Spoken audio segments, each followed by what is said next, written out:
来看印度针对出车祸落跑的人有新的法律，会当关10年，罚代票26万。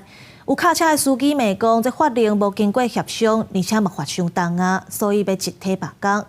这阵汽油甲菜色无人载、无人送，造成加油站欠油，菜色计数嘛大起。司机大家一发斗阵，大发口号，因开的卡车停伫路边，印度卡车司机拜立法去罢工，抗议新颁布调速度应该伤严格，针对盗走行为的处10年有期徒刑，也就是至少70万卢比，大约是26万块代票罚款。हमारे पास पैसा नहीं, हम गाड़ी नहीं चलाएंगे, गाड़ी छोड़ के हम घर जा रहे हैं。司机讲，这要伫4月7日生效的新法无经过协商，因每个月工资才7000到8000卢比，若有在调付会起70万卢比的罚款，规期卖开啊！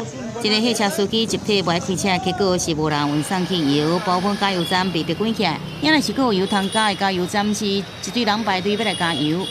बहुत भीड़ है पेट्रोल टंकी में, अब तो हर जगह भीड़ चल रही है और कितने दिन तक बंद रहेगा वो पता नहीं है। 因若市场也因为运送青菜水果的汽车拢无开，供应量减少，也造成这菜价起15%到30%。मंडी पूरी सुनसान पड़ी है और ये कानून लागू होने के कारण बाहर से गाड़ियाँ आ नहीं रही माल की, और माल नहीं होने के कारण ये जो छोटी मोटी जो दूसरी सब्जी आई है सब महंगी हो चुकी है, और इतनी महंगाई से पब्लिक कैसा लेंगी, कैसा खाएंगी। 有卡车司机罢工已经引起民众生欢。印度中央政府拜日暗时让步，同意甲汽车运输大会达成共识进程，暂停实施这个新法，希望司机赶紧转来开车。印度旧的调速道义法规定，调速道义者若是判刑确定，敢若会判处上悬2年有期徒刑。公视新闻，市宛林编译。